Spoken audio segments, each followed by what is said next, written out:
બચ્ચુ ખાબડના વિભાગની કામગીરી રીતસરની તેમના નામની જેમ જ ઉબડખાબડ લાગે છે।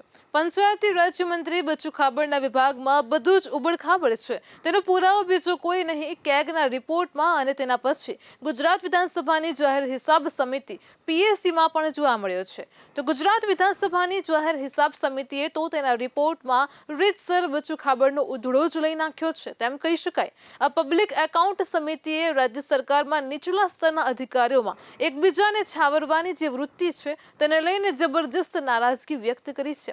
આ હિસાબ સમિતિના અહેવાલમાં સ્પષ્ટ જણાવ્યું છે કે સત્તા અને અધિકાર ન હોવા છતાં પણ TDOના અધિકારીઓએ તેમના અધિકાર ક્ષેત્રની બહાર જઈને આદેશ આપ્યા છે। તેમણે હવે કયા અધિકારની રૂએ આ પ્રકારનું પગલું ભર્યું છે તે બહુ મોટો સવાલ છે। કોઈ અધિકારી પાસે જેની સત્તા જ ન હોય તે અધિકારી તેના અધિકાર ક્ષેત્રની બહાર આદેશ કઈ રીતે આપી શકે? સરકારમાં તો અધિકાર ક્ષેત્રની અંદર પણ આદેશ આપવામાં આવે તો પણ કામ થતું નથી। તો અહીં તો આખી વાત જ તેનાથી ઉલટી છે। આ TDO અધિકારીઓએ તેમની સત્તા બહાર જે આદેશ આપ્યા છે અને તે કામ પણ થયા છે, તેમની વચ્ચે આ કયા પ્રકારનો અદૃશ્ય ભાઈચારો છે તેવું આ સમિતિના અહેવાલમાં પૂછવામાં આવ્યું છે। આ પ્રકારે આદેશ આપનારાઓને ખબર નથી કે આ કઈ તેમના અધિકાર ક્ષેત્રમાં જ નથી આવતું, અધિકાર જ નથી તેવા TDOએ ખેતીની જમીન બિનખેતીમાં તબદીલ કરવાના હુકમ કર્યા છે।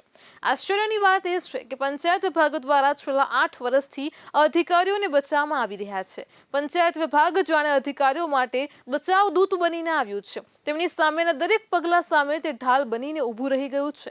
આશ્ચર્યની વાત તો એ પણ છે કે આ પ્રકારે ગેરકાયદે પગલા ભરનારનો બચાવ કઈ રીતે કરી શકાય? સામાન્ય રીતે સરકારનો વિભાગ તો કોઈ પણ પ્રકારની આવી ગેરવ્યાજબી વાત આવે ત્યારે છેડો ફાડી નાખવા માટે જાણીતો હોય છે, પણ અહીં તો સરકારી વિભાગ પણ TDOના બચાવમાં તેના અધિકાર ક્ષેત્રની બહાર જતો રહ્યો છે।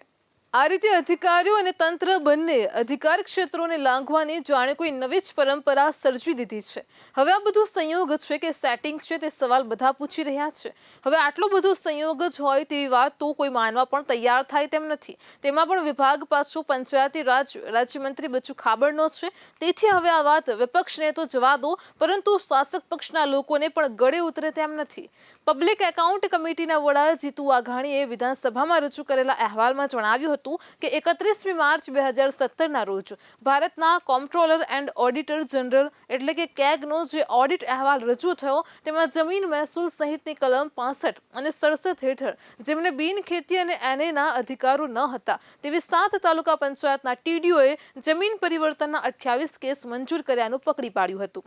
હવે આ તો પકડી પાડવામાં આવેલ કેસ છે, નહીં પકડાયેલ કેસ તો કેટલાય હશે તે કોણ જાણે। આ સિવાયના 24 કેસમાં જિલ્લા વિકાસ અધિકારી DDOને પણ સ્થાને TDOએ આદેશ આપ્યા હોવાનું પણ ઓડિટમાં જણાવ્યું હતું।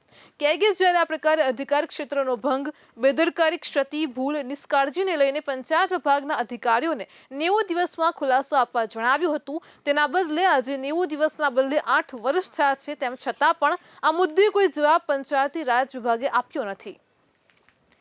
હવે વિચાર કરો કે કેગ જેવી સંસ્થા જવાબ માંગે પણ પંચાયતી રાજ વિભાગ 90 દિવસ તો જવા દો પરંતુ 8 વર્ષ સુધી જવાબ આપવાની તસ્દી ન લે તેને શું કહેવું? શું સરકારી વિભાગો આ રીતે ચાલશે? તે કેગે પૂછેલા સવાલના જવાબો પણ નહીં આપે?